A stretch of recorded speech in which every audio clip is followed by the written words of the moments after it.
Comenzamos. Bien, tengan buenas noches todos y todas. Bienvenidos a este primer día de webinar que hemos organizado, ¿no?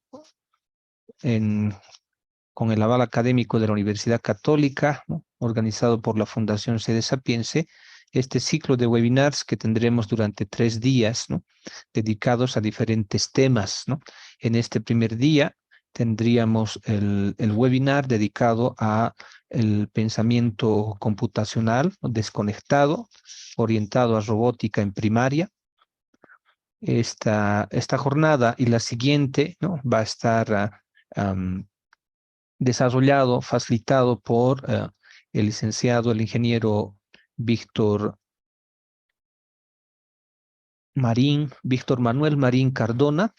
Él tiene como formación base, ¿no? Una ingeniería mecánica, ¿no? Una licenciatura en ingeniería mecánica. También es bioingeniero, ¿no? Egresado de la Universidad Nacional de Colombia y de Antioquia. Varios posgrados, ¿no? A nivel de diplomados, ¿no? Y de especialidades. Y también él cuenta con vasta experiencia en el ámbito de la docencia. Actualmente es profesor de Ciencias Naturales y Tecnología en Educación Primaria en la Unidad Educativa Ragazzini. Es un profesor particular también de Tu Clase Online, que hacen asesoría, ¿no? Virtual a estudiantes de diferentes lugares, ¿no? de América y del mundo en el área de matemáticas, ciencia, física y química, ¿no? Es especialista en soporte técnico también de la Unidad Educativa Ragazzini y actualmente también está como auxiliar, ¿no?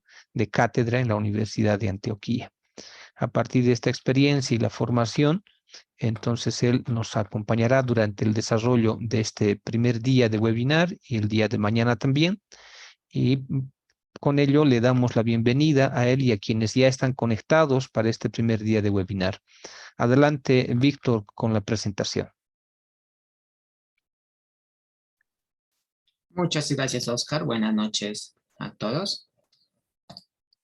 Voy entonces a iniciar compartiendo mi pantalla. Me confirman si pueden ver. Sí, ya está visible. Listo, perfecto. Entonces, de nuevo, buenas noches. Mi nombre, un poco resumiendo ya, gracias a Oscar por la presentación.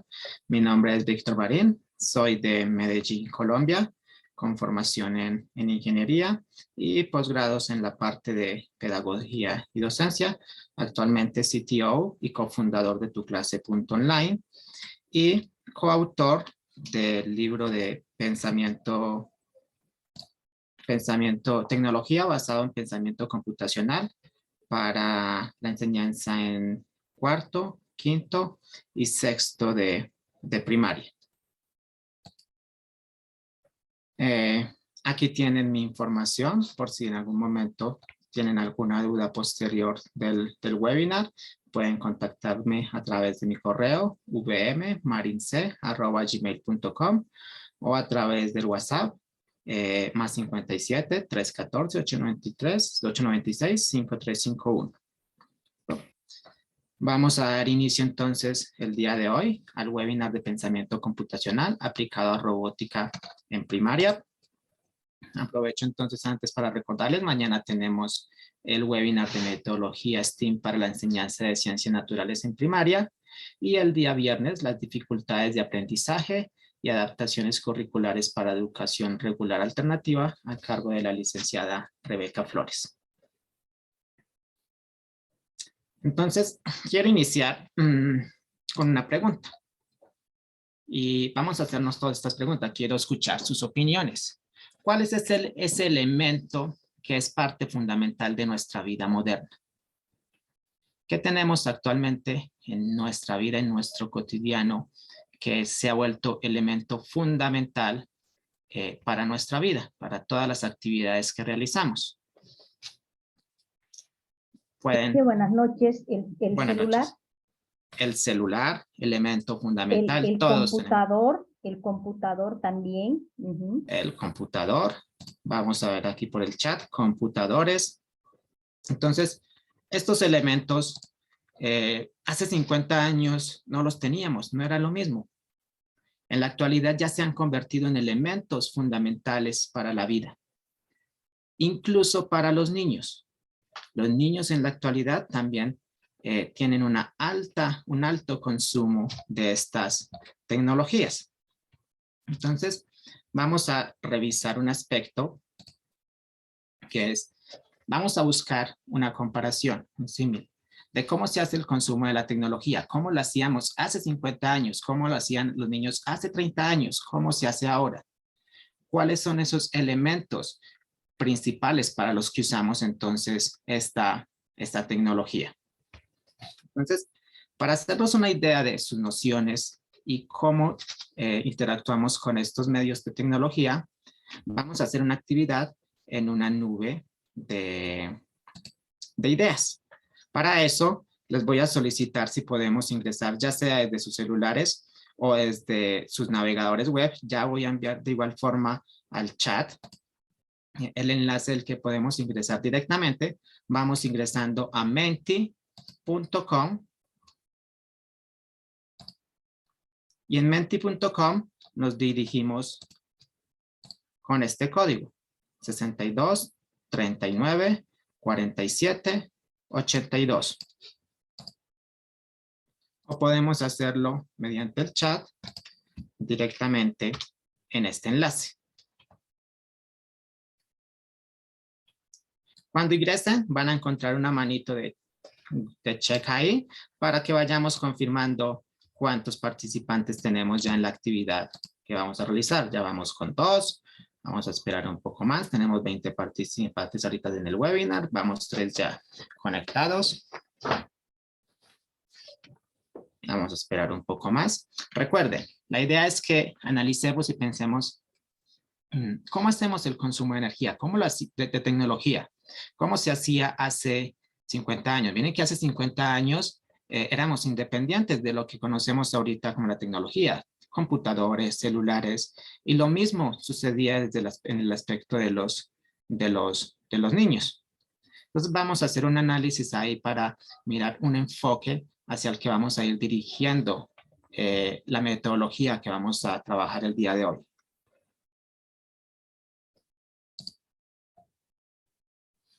Vamos a esperar un momento más, por favor. Ya vamos con 7. Vamos a esperar por lo menos si podemos llegar a los 10 participantes. Algunas veces es un poco, si están desde celular, un poco difícil. Vamos con 9.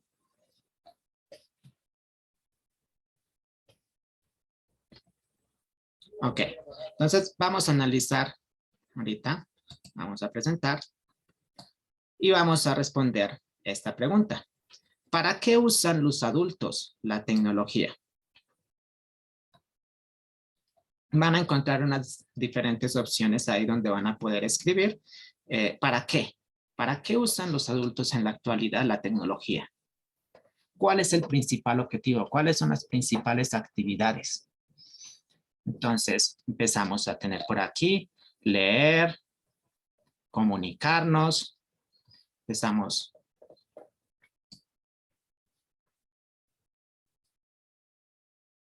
a tener diferentes actividades, diferentes ideas para qué usamos, para información, de nuevo para comunicarse. Empieza a destacar.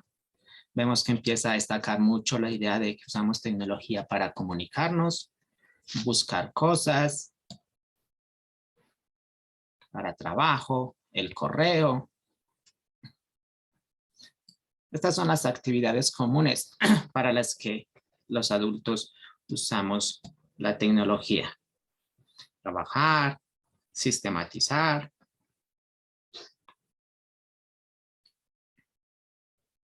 Ver series. Entonces, vamos viendo que destacan mucho comunicarse, trabajar. Son las actividades principales para las cuales usamos tecnología.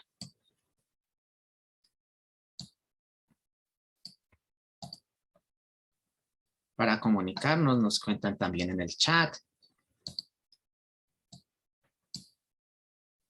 Tomar cursos, hacer capacitarnos como lo estamos haciendo en este momento.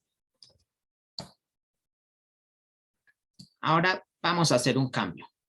Vamos a dejar ahí, destacamos mucho entonces para los adultos, trabajar, comunicarnos, buscar información. Ahora vamos a hacernos la misma pregunta, pero pensando en los niños. ¿Para qué usan los niños la tecnología? De nuevo, tienen los espacios para que pongan esas actividades de sus hijos, si tienen hijos, sus estudiantes, jugar, para videos, música.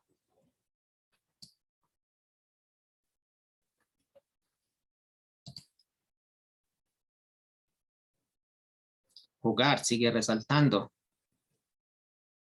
Investigar.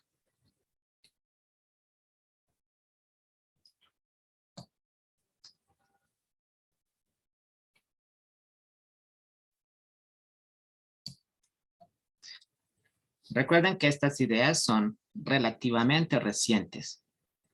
Hace 30 años, los niños no utilizaban estas herramientas para clases, para tareas. Ok, vamos dejando en este. Vemos que destaca mucho en el centro jugar, para juegos, para escuchar música, para tareas. En realidad los niños usan la tecnología para todo, porque es algo ya inherente a ellos. Cuanto a los niños estamos hablando ya de que estamos entre una generación de nativos digitales. Nacen con esa habilidad de poder activar fácilmente este tipo de recursos. Ok, vamos a regresar entonces ahora a nuestra presentación.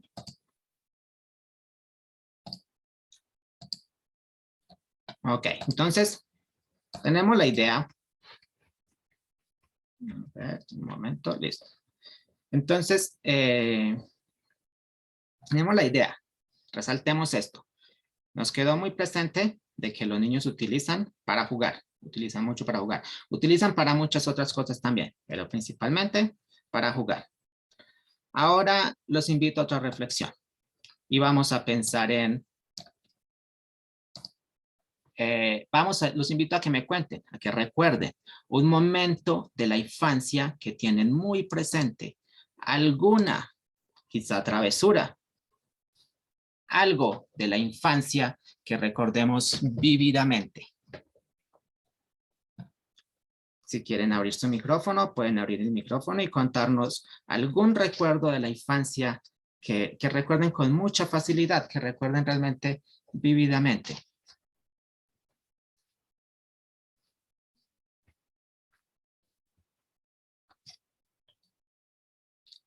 Vamos, pueden abrir su micrófono o pueden participar mediante el chat.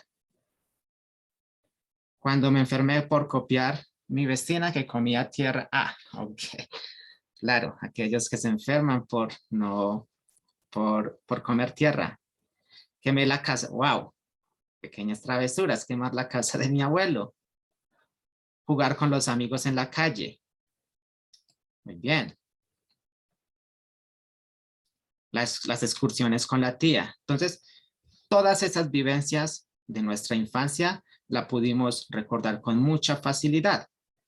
Navidad en familia. Muy bien. Entonces, ahora nos hacemos una pregunta. ¿Cómo lo hemos recordado? ¿Cómo hemos recordado tan fácil esos recuerdos de nuestra infancia?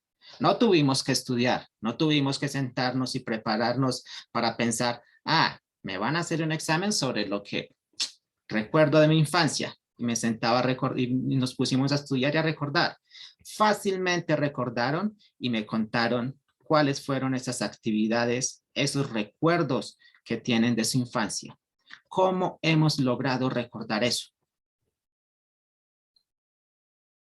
¿Qué es lo que dispara eso que nos permite recordar estas vivencias tan fácilmente? Entonces, en ese sentido, nos vamos a encontrar con las emociones. Las vivencias, los aprendizajes que hemos ligado a las emociones, las recordamos con mucha facilidad. Este recuerdo no tuvo que ser memorizado, no tuvimos que estudiar para recordar esto, para aprender de esas vivencias. ¿Por qué? Porque están ligadas a nuestras emociones. Entonces ya tenemos dos conceptos muy importantes, el juego y las emociones. Y es que desde la parte de la neuroeducación hemos aprendido eso. Hemos aprendido que los aprendizajes que están ligados a las emociones son muy significativos, se quedan mucho en nuestra memoria. ¿O acaso no recuerdan alguno de esos besos? El primero, quizá uno que pudo ser desagradable, o alguno muy especial. ¿Por qué lo recordamos tan fácil?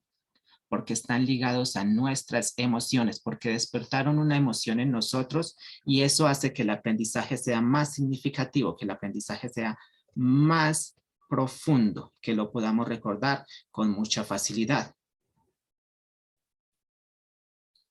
Son recuerdos alegres, es por eso que se recuerda con facilidad. ¿Por qué? Porque los asociamos a una emoción. Entonces, todos estos recuerdos, todos estos aprendizajes que lo ligamos a una emoción, generan tiempo, se quedan en el tiempo.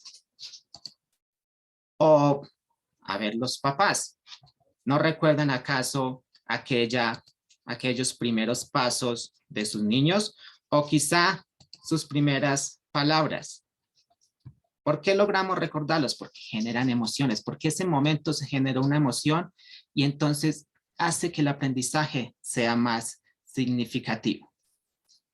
Entonces, estamos ligando los aprendizajes a las emociones. Algo muy importante, recuerden, tenemos juegos y emociones. El mío no es tan alegre porque llegaron los bomberos y tumbaron la puerta y todos gritaban. Claro, porque no siempre las emociones tienen que ser de alegría. Tenemos muchas emociones. Las emociones, ahorita justo vamos a ver un ejemplo donde son emociones que ni siquiera, que no es necesario que las hayamos generado nosotros mismos. Y para eso entonces, vamos a nuestra siguiente diapositiva y vamos a escuchar ahorita una canción. Vamos a escuchar una pequeña parte de una canción y vamos a ver cómo más hacemos desde la parte estudiada de la neuroeducación y la neuropedagogía para los recuerdos.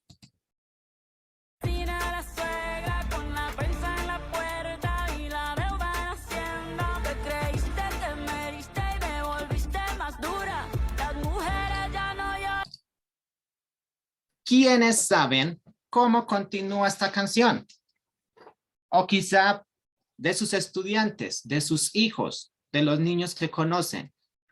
¿Cuántos saben cómo continúa la canción? Vamos a hacer levantando la mano. ¿Quiénes saben cómo continúa la canción? O cómo, si sus estudiantes van a recordar. Ahí está.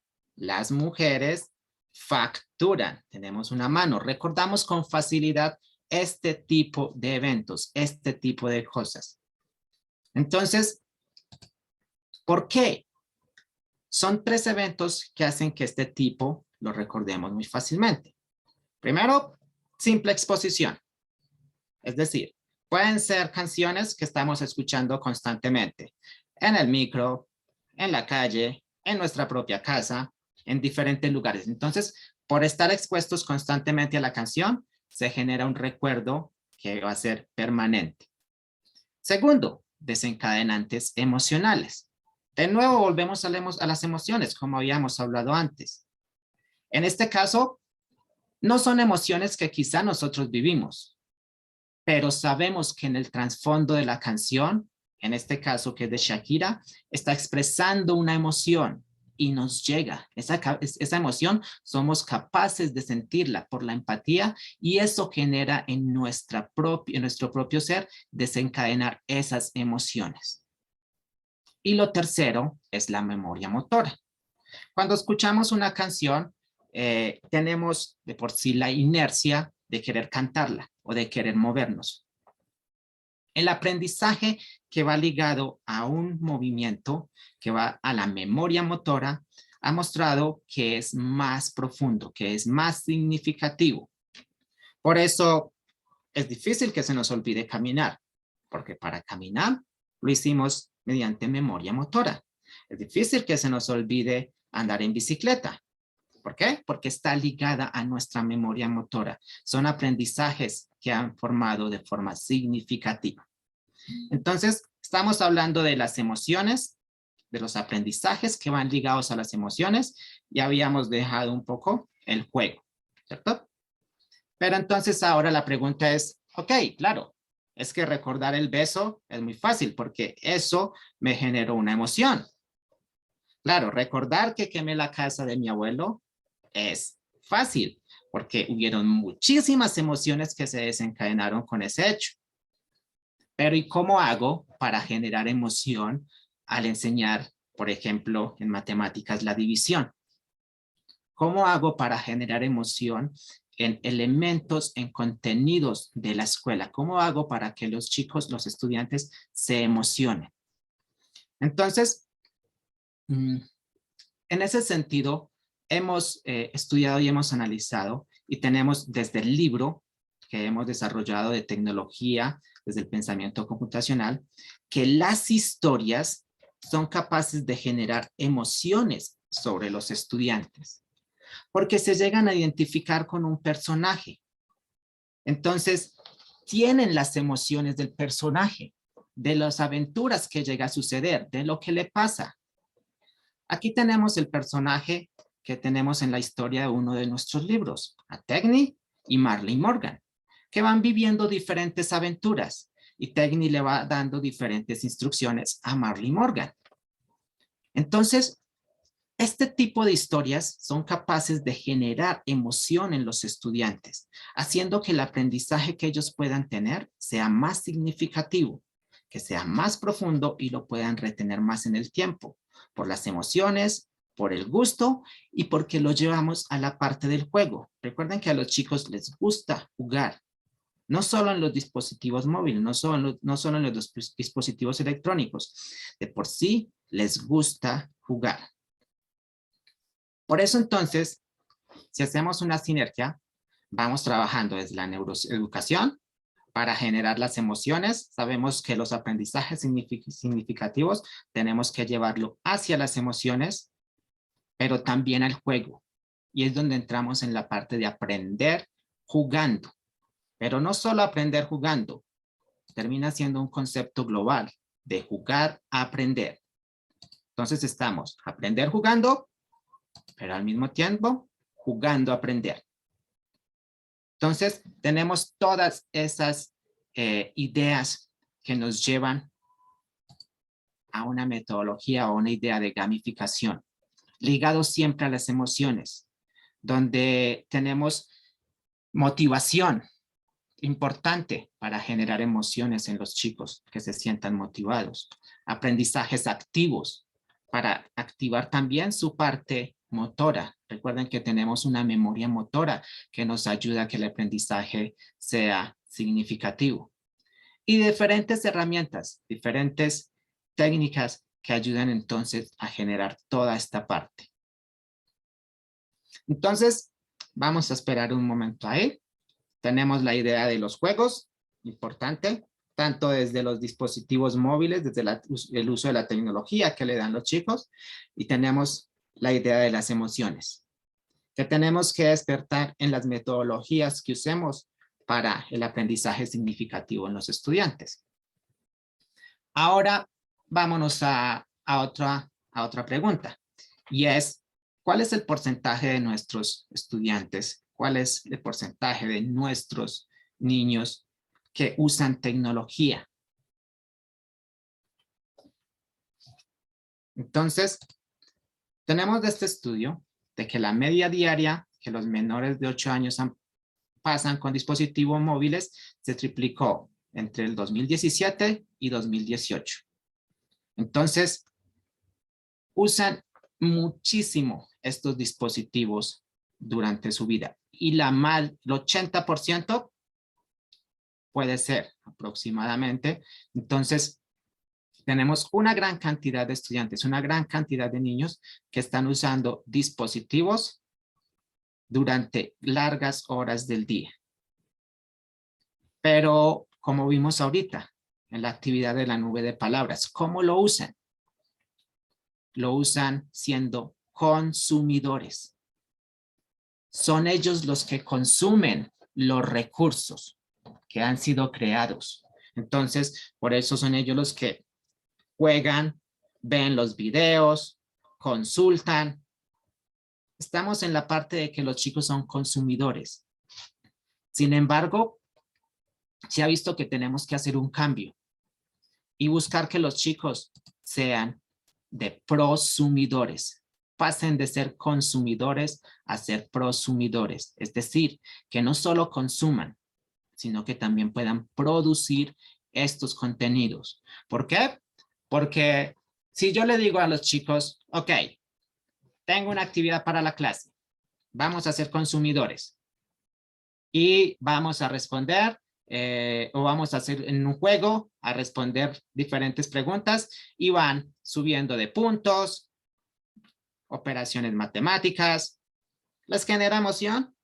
Sí, seguramente les va a generar emoción y van a tener una serie de aprendizaje. Pero ¿qué pasa si ya no son ellos lo único, no van a ser únicamente el consumidor, sino que son ellos en primera instancia los que van a producir ese juego, los que van a poder crear ese juego? Eso va a generar muchísima más emoción en los estudiantes. Entonces, recuerden lo que habíamos visto de la parte de la neuroeducación, neuropedagogía.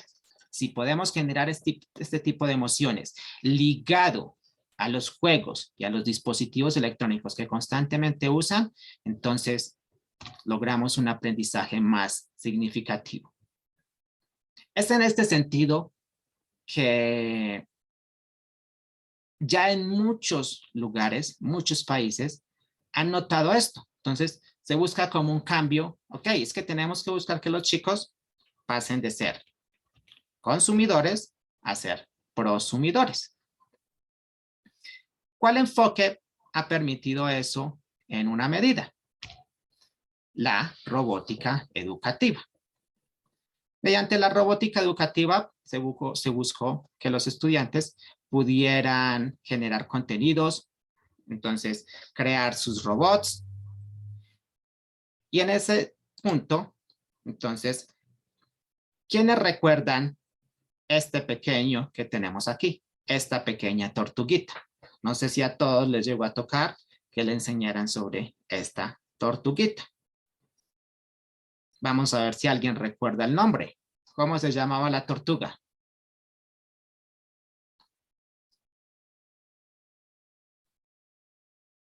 A ver, en el chat, micrófono.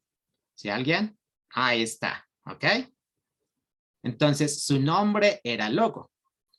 Y hacíamos eso, con una serie de instrucciones, le enseñábamos movimientos, en este caso tenía que cumplir una tarea, que era dibujar ese cuadrado.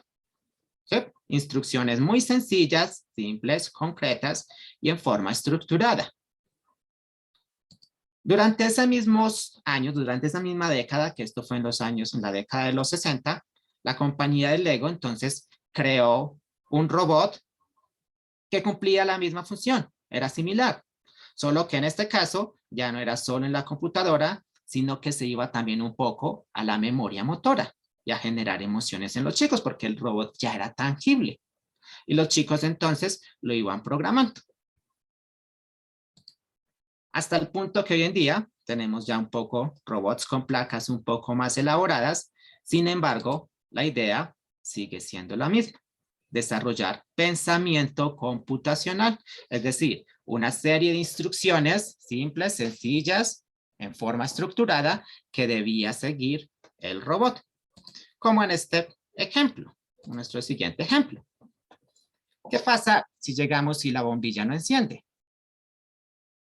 Sí, hoy también se lo utiliza en Python, lenguajes un poco más avanzados que con instrucciones un poco más avanzadas.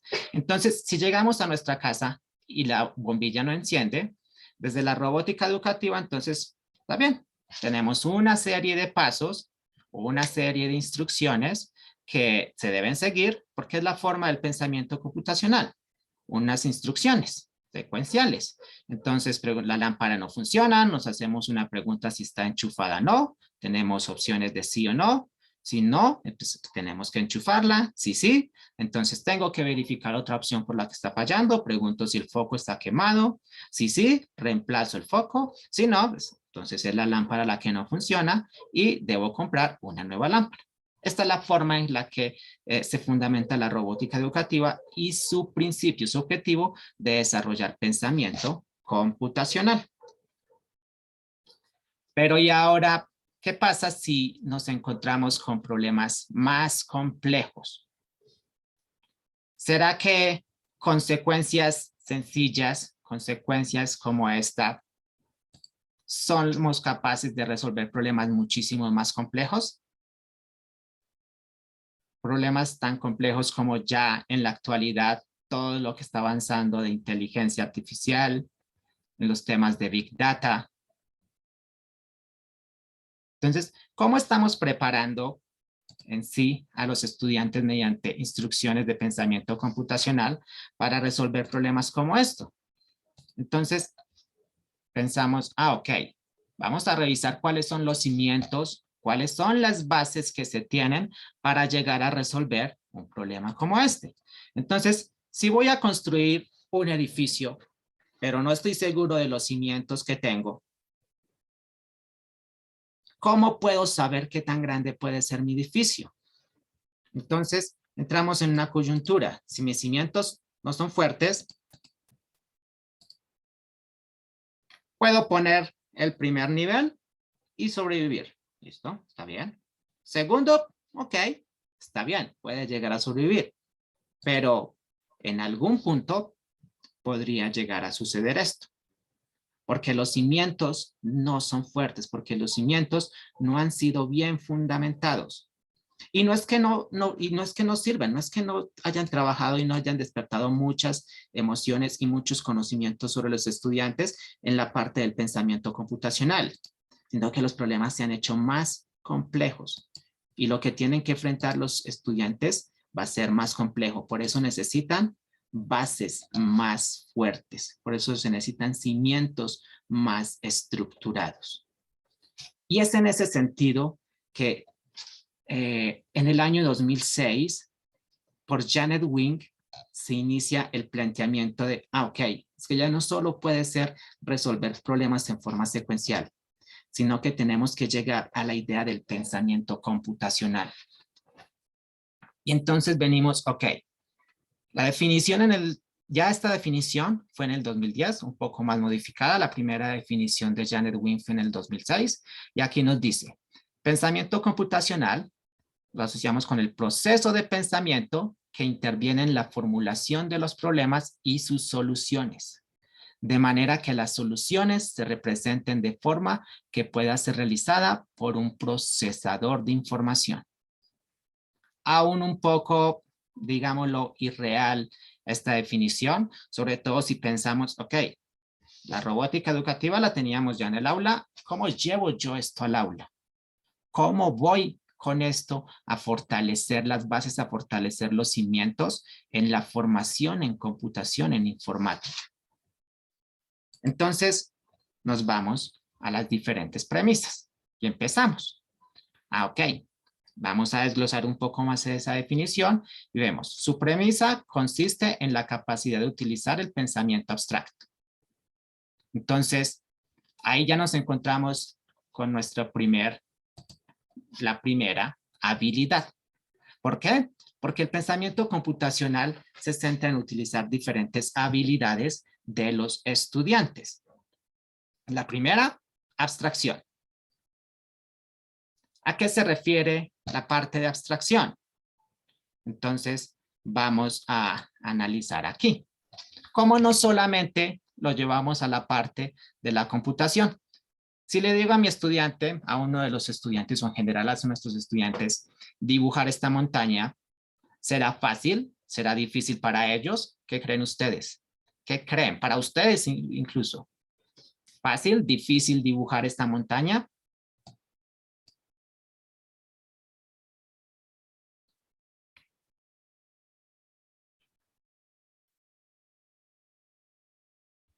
Vamos con el chat. Pueden abrir su micrófono si desean.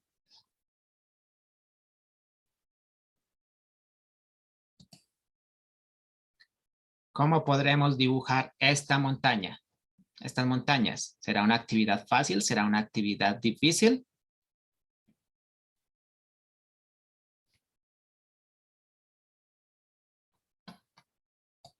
A ver. Fácil. Ok, por ahí tenemos que es una opción fácil. Para alguien es una... ¿es difícil? Ok, dibujar es un poco difícil porque no cuento con el talento de dibujar. Pero, y si lo miramos desde la abstracción, un poco difícil. ¿Cómo podemos abstraer estas montañas? Tiene mucho detalle, pero necesitamos un punto de inicio. Entonces, ahí es donde viene a jugar la capacidad de abstracción que pueden tener. Y vamos viendo que las diferentes habilidades integran otras áreas. ¿Por qué? Porque podemos pensar, ok, es que la montaña, a ver, déjenme en activo en pluma, podemos irle haciendo abstracción y decir, es que mi montaña son en fundamento, en abstracción, desde el dibujo, los dibujantes saben que dibujamos triángulos. Entonces miren cómo estamos haciendo abstracción. ¿Sí? ¿Cómo abstraemos de estas montañas hacia triángulos? ¿Ok? Ahí está, así es. Las montañas las abstraemos a triángulos. Entonces, estamos empezando a utilizar una de las habilidades. ¿En qué?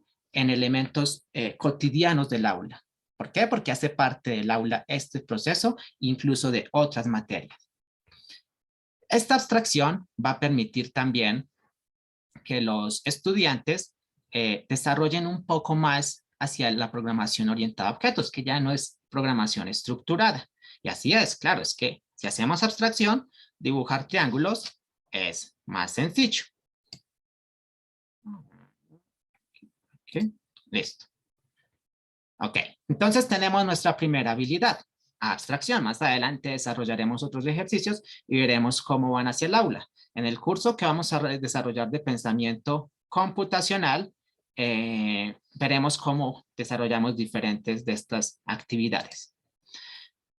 Seguimos con las premisas. Entonces, pensamiento abstracto, hacemos abstracción.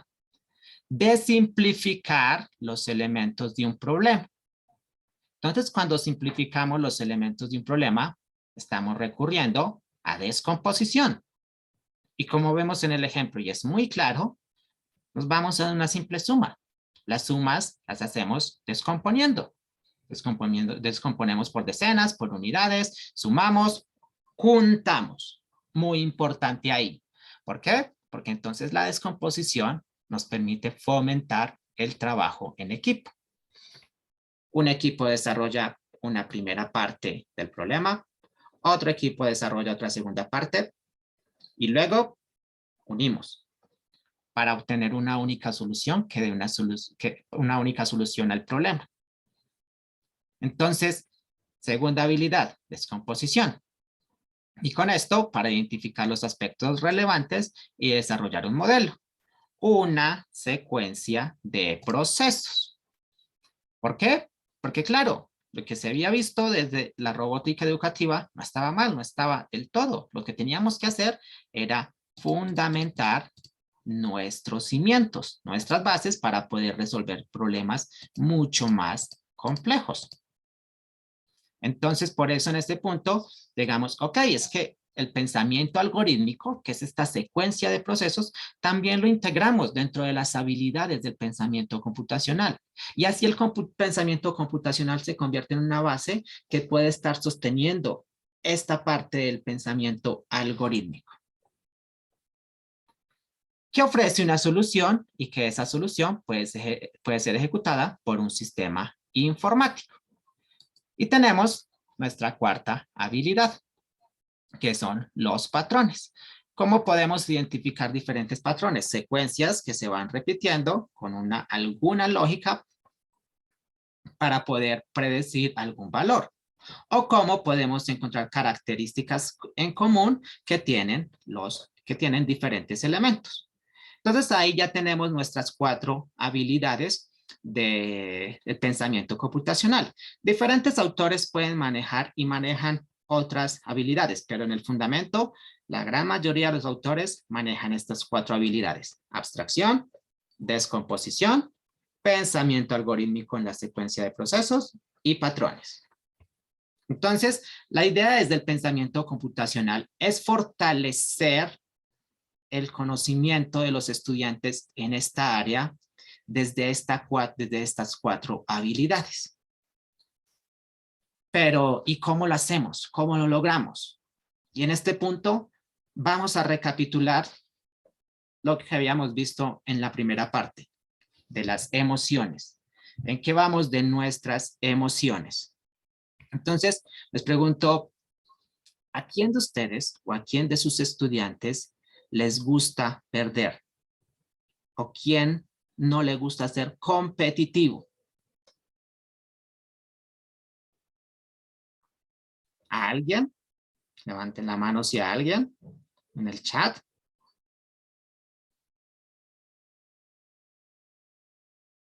No. ¿Por qué? Porque es algo inherente. Todos queremos ganar y todos nos gusta lo competitivo. Lo mismo a nuestros estudiantes. Entonces, en ese sentido, vamos a ir a fortalecer desde, en el libro que hemos desarrollado y en el curso que vamos a hacer de pensamiento computacional, vamos a enfocarnos en esto, en desarrollar desafíos de pensamiento computacional, cómo mediante retos podemos fortalecer estas 4 habilidades. Y ahora entonces los voy a retar a ustedes. Vamos a hacer una actividad de uno de los desafíos de pensamiento computacional. Y miren que lo vamos a ligar a algo ahorita que está muy de moda con los estudiantes, porque la idea en general es esa siempre. Estar ligando con lo que están viviendo mucho los estudiantes y los chicos. Hemos visto que en los últimos meses, este año en general, los estudiantes han estado muchos con sus cubos o pirámides Rubik, ¿cierto? Entonces, aquí estamos utilizando un elemento que es propio del estudiante, que el estudiante se apropia de él para asociarlo entonces al desarrollo de actividades. Y entonces, ¿cuál va a ser nuestra actividad? Sencillo, vamos a desafiarlos ustedes. ¿Cuántos triángulos azules nos están observando? Analizan. Vamos. Entonces, escucho rápidamente. 5, ¿ok? 5 nos dicen por ahí. 6 nos dicen por ahí. ¿Listo? 6, 2, ok. Entonces, eso es una actividad sencilla. Simplemente teníamos que mirar cuántos triángulos azules se veían, cuántos triángulos eran por cada cara y saber. Ahora cambio un poco la pregunta. ¿Cuántos triángulos verdes no se estaban observando? A ver, en el chat, rápidamente. ¿Cuántos triángulos verdes no se estaban observando?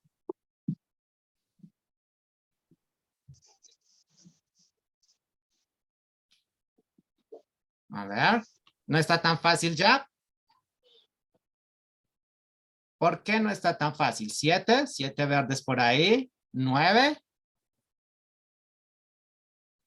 Entonces, ¿por qué saber cuántos triángulos azules no se estaban viendo era fácil y ahora los triángulos verdes no? Porque cuando resolvimos nuestro primer problema, usamos abstracción. ¿Qué hicieron para resolver sobre los azules? Entonces, seguramente se fijaron. 1, 2, 3, 4, 5.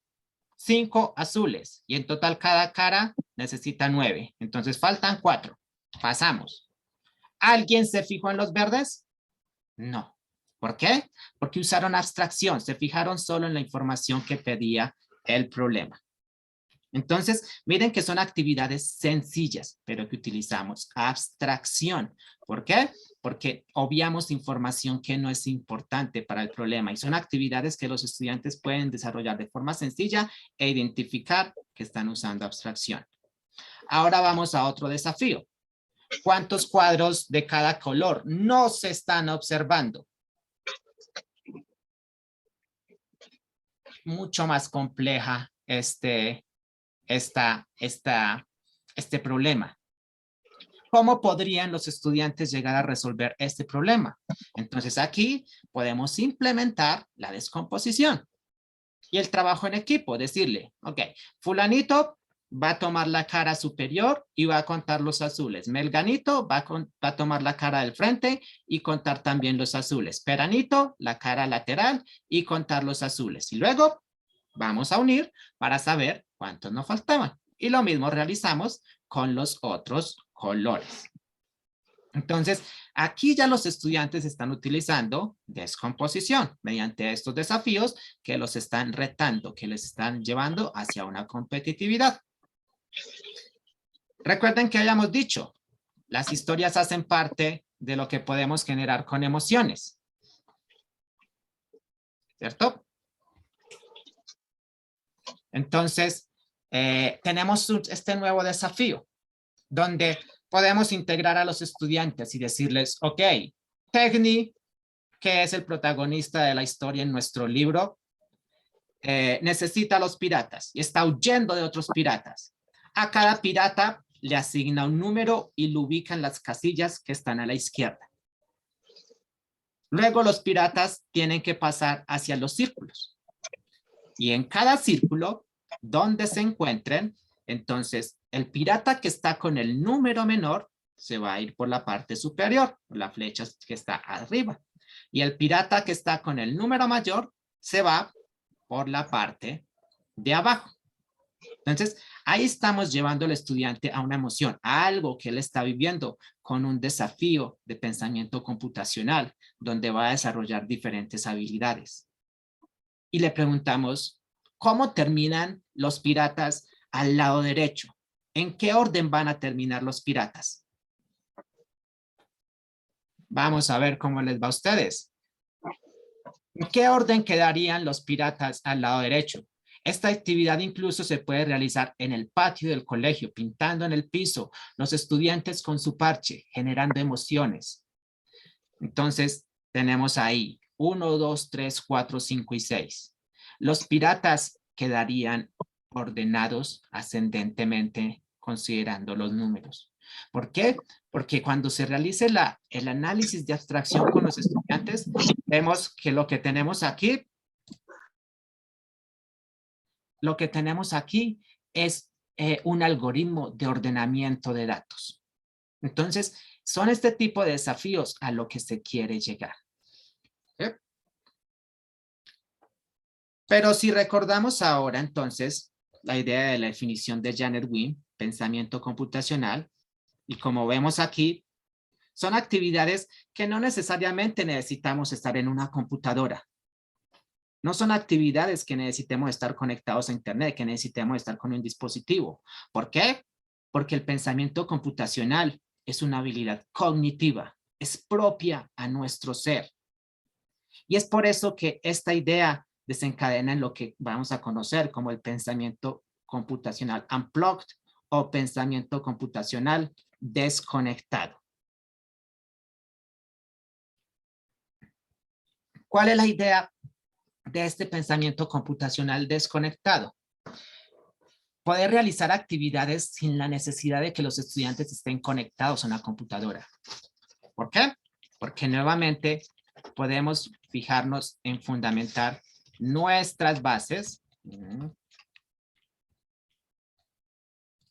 Nos fijamos en fundamentar nuestras bases antes de ir a desarrollar directamente en la computadora, antes de ir a desarrollar procesos complejos.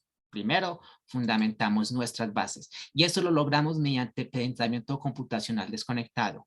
Retos que vamos a ir creando retos que vamos a ir desarrollando en el curso de pensamiento computacional que vamos a tener. Retos que tenemos en el libro para la enseñanza de tecnología en cuarto, quinto y sexto que tenemos. ¿Sí? Y entonces ya ahí nos hacemos una idea, ok, pero ¿y esto a nuestro currículo? ¿Por qué? Entonces hacemos un fundamento, listo. Miren que en la parte del currículo podemos fundamentar, crear una base fuerte sin la necesidad de los computadores. ¿Cómo? Primero, hacemos actividades desconectadas, actividades unplugged, que no vamos a estar conectados y los chicos van a resolver retos. Recuerden, siempre ligados a las emociones, siempre ligado a los juegos para exportar ese aprendizaje significativo en los estudiantes. Y así estamos fundamentando la base, porque una vez fundamentando la base, podemos ir a los estudiantes que crean contenidos, que no son consumidores, que son creadores de contenidos y que crean contenidos no solo para ellos, que podemos hacer que los estudiantes de grados un poco superiores creen contenidos significativos para los estudiantes de grados inferiores. Eso les genera muchísimo aprendizaje a los chicos. ¿Por qué? Porque les genera emociones. Y posteriormente, sí podemos entonces ir a una parte de robótica y profundizar más en este aspecto. Pero recuerden, con las bases bien fundamentadas, que las podemos hacer con actividades desconectadas, actividades y desafíos que no necesitan estar en la computadora. Y esto no es algo nuevo. ¿Por qué? Porque el pensamiento computacional sin ordenador, fue un experimento que se realizó en España en el año 2017 por el INTEF, el Instituto Nacional de Tecnología, Educación y Formación, donde se tomaron dos grupos, el grupo de intervención y el grupo de control. Eran de diferentes de estudiantes. Entonces, se les hizo un pretest sobre pensamiento computacional y se evaluó cómo fue su desempeño en el pensamiento computacional y en las habilidades digitales en general. Posterior al pretest, entonces, se tomó el grupo de intervención y se realizaron con ellos diferentes sesiones, 20 sesiones de clases de pensamiento computacional desconectado, buscando fortalecer estas habilidades. Y luego se hizo una prueba posterior y se evaluó cómo era su desempeño en diferentes actividades de robótica, de robótica educativa, de pensamiento computacional que requería actividades más elaboradas. Entonces, ¿qué se encontró con este test? Con este estudio. Se encontró que antes tenemos en verde el test después, el test posterior, y previo, y en azul el test previo. ¿Sí? Entonces, en los dos primeros, se observa que no hay mucha diferencia entre los grupos de control y el grupo experimental. Los dos respondieron relativamente a la misma cantidad de preguntas en el pretest. Pero después de haber hecho la formación en pensamiento computacional desconectado al grupo de intervención y en la prueba posterior, se vio que tuvieron un mejor desempeño en la segunda prueba. Es decir, pudieron tener un aprendizaje significativo por esta idea del pensamiento computacional desconectado. ¿Por qué? Recuerden que con este pensamiento computacional desconectado estamos haciendo que los estudiantes hagan vivencias ellos mismos, activen memoria motora, activen memoria con emociones. Por eso tenemos entonces que los diferentes modelos educativos han resaltado esto.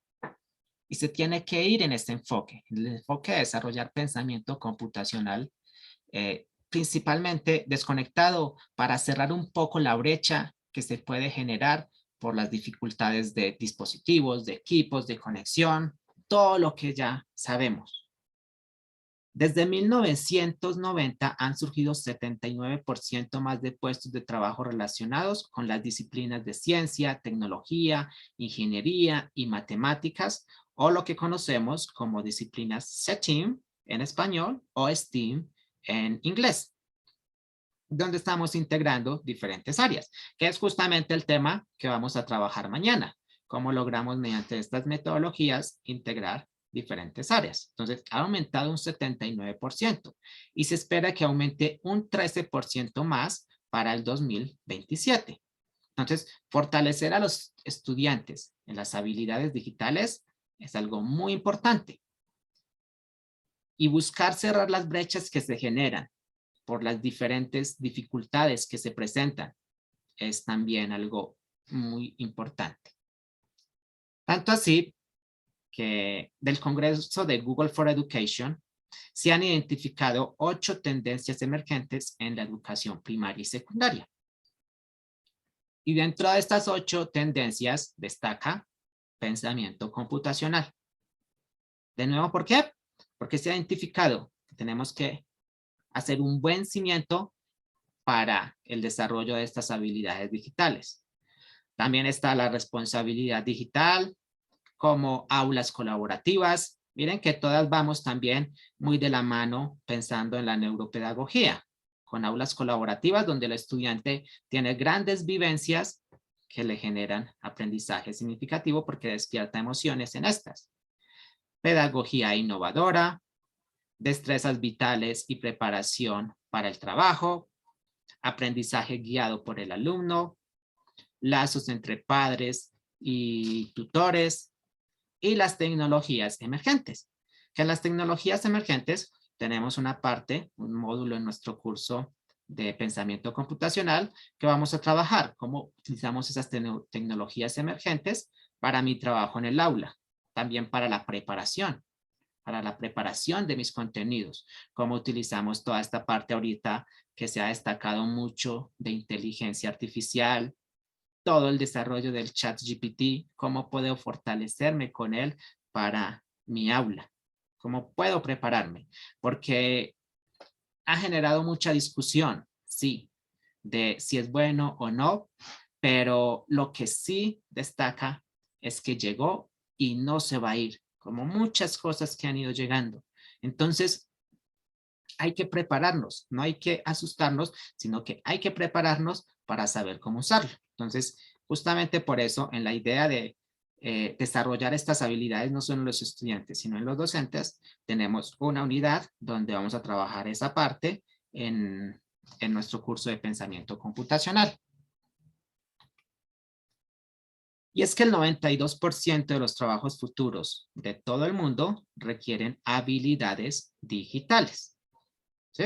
Es decir, sí o sí, muchos tenemos que fortalecer estas habilidades digitales para preparar a los estudiantes, para prepararnos nosotros mismos en el futuro inmediato, en el futuro que ya estamos viviendo en realidad con todos estos avances de inteligencia artificial que se han desarrollado en la última década.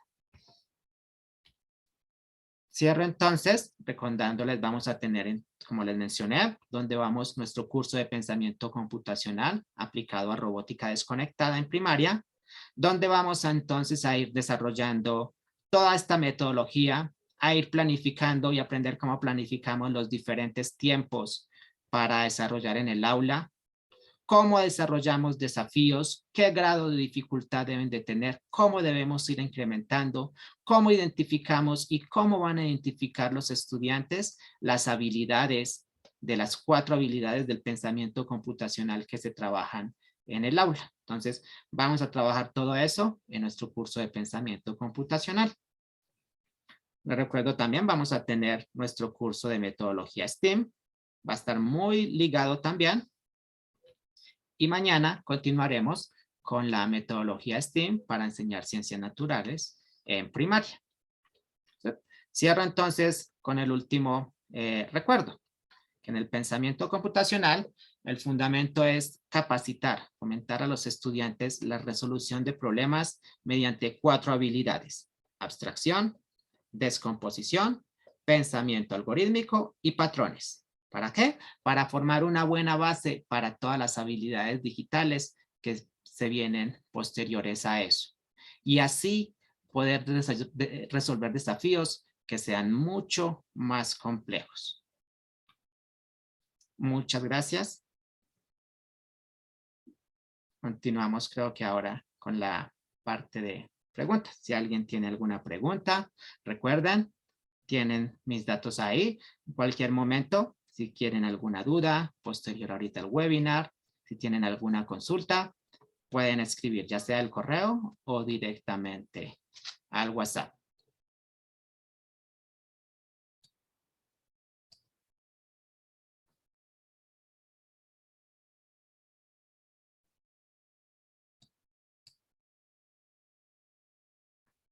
No sé si alguien tiene alguna pregunta. Muchas gracias.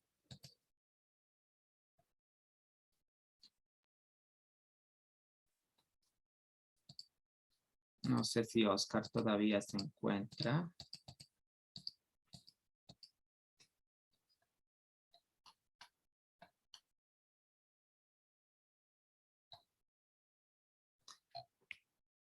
Si no, en el chat tenemos una pregunta. ¿Qué pasa si no se enseña pensamiento computacional en primaria?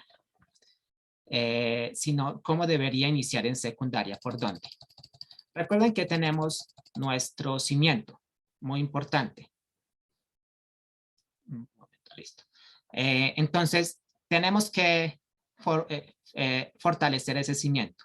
En secundaria tendríamos que iniciar también por el fortalecimiento de ese cimiento, quizá con procesos que van a ser un poco más rápidos, más acelerados, porque los estudiantes están en una capacidad de realizar un poco más de abstracción, también de las otras habilidades, pero muy importante fortalecer estos cimientos cuando se vaya a empezar. ¿Sí? Entonces recuerden que esta parte del pensamiento computacional tiene la ventaja de que lo podemos hacer desconectado, no necesitamos tener los equipos. Entonces, eso es una parte fundamental y una parte muy importante para el desarrollo. Ruth, para adquirir los libros, si quieres, me puedes escribir o me puedes escribir ahorita en un mensaje personal tus datos para ya ponerme en contacto directamente contigo.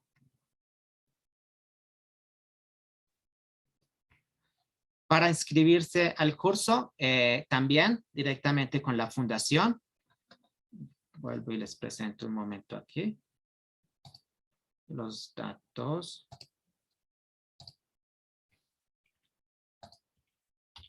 ¿Sí? Del mismo contacto que tenemos de las inscripciones del webinar.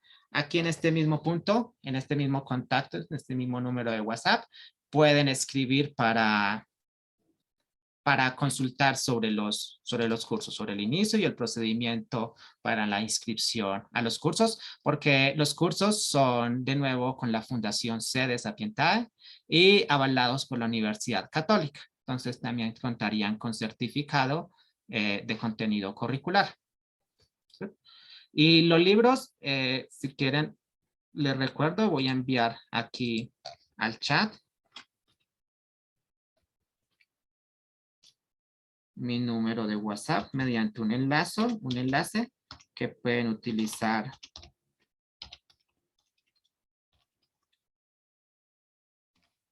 ¿Sí? Que pueden utilizar directamente para contactarme. Pero lo envié aquí, a ver. Un momento. Chat. Sí.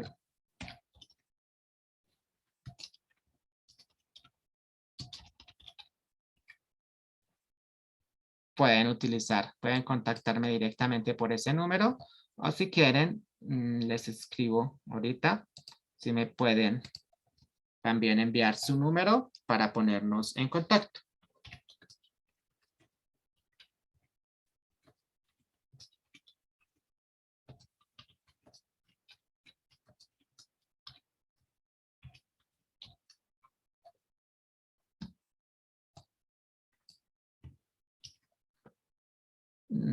¿Alguna otra duda? Vamos a esperar por aquí con Ruth.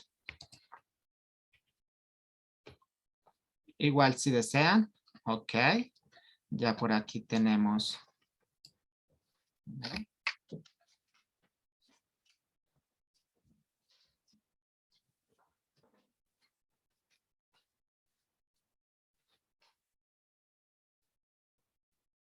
Espero les haya gustado la charla, haya sido enriquecedora para todos. Y vuelvo y les digo, cualquier duda, cualquier aspecto en que pueda colaborarles, tienen ya mis datos, pueden escribirme en cualquier momento, sin ningún problema, estaré para asesorarlos.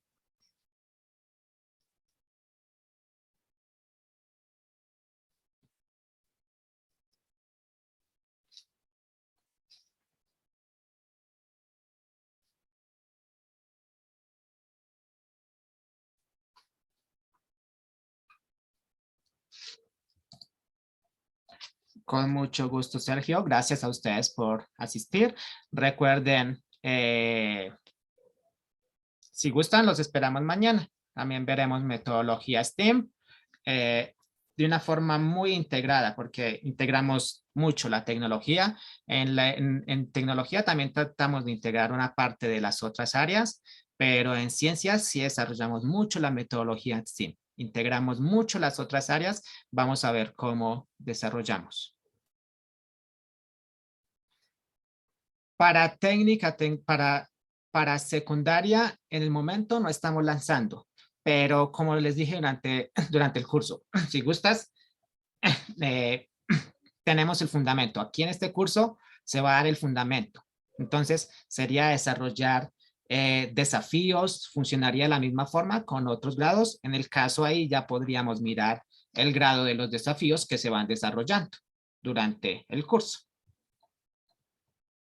Para responderle a Félix. O si gusta Félix, me puedes escribir directamente al WhatsApp o al correo y te puedo asesorar en algún punto cómo podemos trabajar esa parte para secundaria.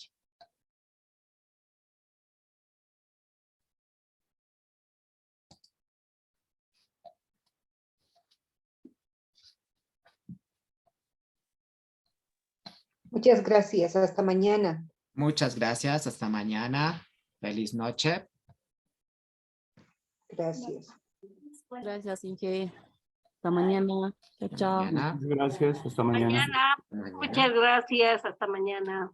Mañana. Mañana, gracias.